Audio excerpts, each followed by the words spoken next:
อบพระคุณพระเจ้าที่พระองค์ได้ทรงโปรดประทานชีวิตให้หมู่เฮาทั้งหลายมีชีวิตอยู่จนถึงเวลานี้และก็ขอบคุณพระเจ้าที่ทรงนำพี่น้องทั้งหลายบอกว่าคิดว่าน่าจะจากไกลและก็จากไกล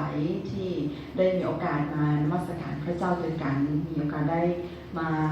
ห่วงหนุนจิตชูใจครอบครัวใจเอลูกหลานของคุณแม่อรวรรณ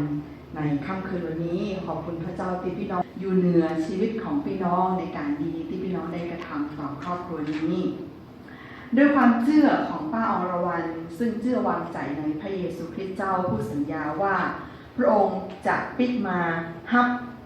ท่านไปอยู่กับพระองค์ในเมืองบรมสุขเกษมเป็นคำสัญญาของพระเยซูคริสต์เพราะฉะนั้นแล้วจึงอยากจะหนุนใจลูกหลานของ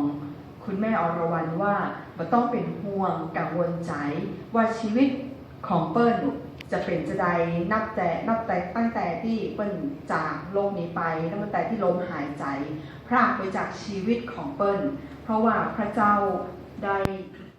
รับผิดชอบต่อจิตวิญญาณของเปิ้ลแล้วเปิ้ลได้อยู่กับพระองค์ในเมืองบรมสุขเกษมมีแต่หมู่เฮาทั้งหลายเจ้าที่ต้องเดินทางแห่งชีวิตหรือมีสัญลักษณ์ของคริสต์มาสประเภทต่างๆนะจะเป็นตอนที่เราพูดกันนะเช่นของคริสต์มาสที่จริงทั่วโลกสำคัญอย่างใดแล้วก็ทรงประทานพระบุตรองค์เดียวของพระองค์เพื่อทุกคนที่วางใจในพระบุตรนั้นจะแบบพินาศแต่มีชีวิตนิรันดร์คำกล่าวนี้เป็นคำกล่าวที่เชื่อแน่ว่าป้าอรวรรณจะจดจำได้และเป็นคำกล่าวที่เรียกว่าสำคัญคำว่าพระเจ้าห้างโลกก็ฟังดูแปลกๆในคำเป็นผู้สร้างพระคัมภีร์ยืนยันว่าพระเจ้าเป็นผู้สร้างทุกสิ่งทุกอย่างในจักรวาลนี้ทั้งสิ่งที่ประจักษ์แก่ตาแล้วก็แบบประจักษ์แก่ตาสิ่งที่ค้นพบแล้วแล้วก็สิ่งที่ค้นเจ้าฮักโลกใบนี้ฮักทุกสิ่งที่พระเจ้าสร้างฮักหมู่เฮาทั้งหลายฮักคุณแม่อรวรรณเพราะว่าอย่างเพราะว่าพระองค์เอง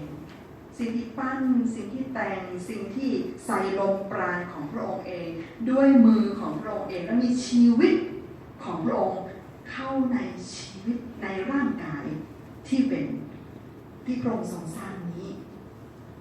เพราะฉะนั้นแล้วพระเจ้าฮักเหมือนกับง่ายเลยถ้าเราฮักลูก